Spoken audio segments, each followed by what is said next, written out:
नमस्कार। उत्थान ज्योतिष संस्थान में आप सभी का स्वागत है, अभिनंदन हो। 1 नवंबर 2023 बुधवार को एक बड़ा ही पवित्र एवं कठिन व्रत किया जाएगा सुहागन स्त्रियों के द्वारा। व्रत का नाम है करवा चौथ। चतुर्थी तिथि को यह व्रत किया जाता है, कृष्ण पक्ष की, कार्तिक कृष्ण पक्ष चतुर्थी तिथि। तो चौथ तो समझ में आ गया कहां से आ गया, फिर करवा कहां से आया। तो जो सबसे पहले जिसके कारण यह व्रत का आरंभ हुआ, इस व्रत को किया जाता है, उसी के नाम पर करवा चौथ हुआ। तो इस व्रत के पीछे की कहानी क्या है, कथा क्या है, इसको जरूर जानना चाहिए। एक कथा का श्रवण करना पड़ेगा ना, तो इसलिए इसको जरूर जानिए। यह परम पुण्यदायक कथा है, इसका श्रवण जरूर करना चाहिए। पति के दीर्घायुष्य के लिए, आयु में वृद्धि के लिए, धन में वृद्धि के लिए, पति की स्कृति में वृद्धि के लिए, पारिवारिक जनों के साथ सामंजस्य अच्छा हो, इसके लिए इस व्रत को, इस कठिन व्रत को महिलाएं करती हैं। उसमें करवा से संबंधित कथा का श्रवण करती हैं, लेकिन भूल जाती हैं कि कथा क्या करनी है। तो आज हम इस कार्यक्रम में हम कथा के संदर्भ में बात करेंगे।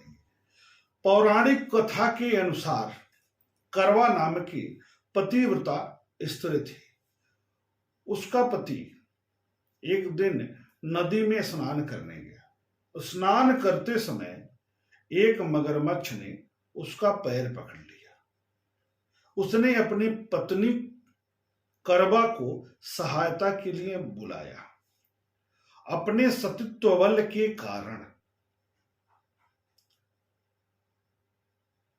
नदी पर जब के तट पर पहुंची तो अपने तपोबल से मगरमच्छ से पति को छुड़ा दिया।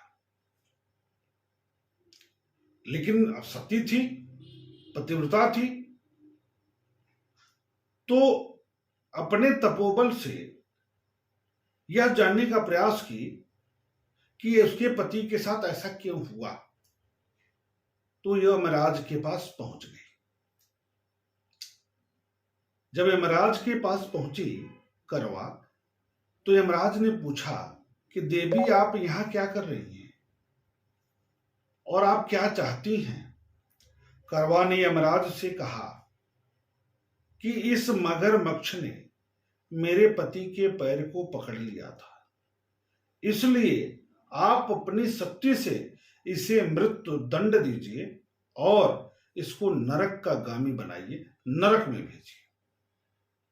यमराज ने कहा कि अभी इस मगर की आयु शेष है, इस मगरमच्छ की आयु शेष है, इसलिए समय से पहले हम इसको मृत्यु नहीं दे सकते। इस पर करवा ने कहा,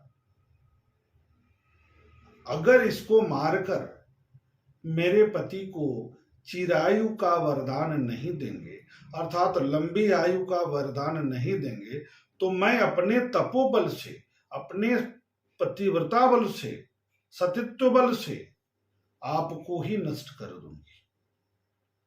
करवा माता की कथा सुनकर, की बात सुनकर यमराज के पास खड़े चित्रगुप्त सोच में पड़ गए, क्योंकि करवा के सतीत्व के कारण न तो उसको कोई श्राप दे सकता था और न ही उसके वचन को अनदेखा किया जा सकता था। तब उन्होंने मगर को यमलोक भेजा, यमराज ने, और उसके पति को चिरायु का वरदान दिया, आशीर्वाद दिया।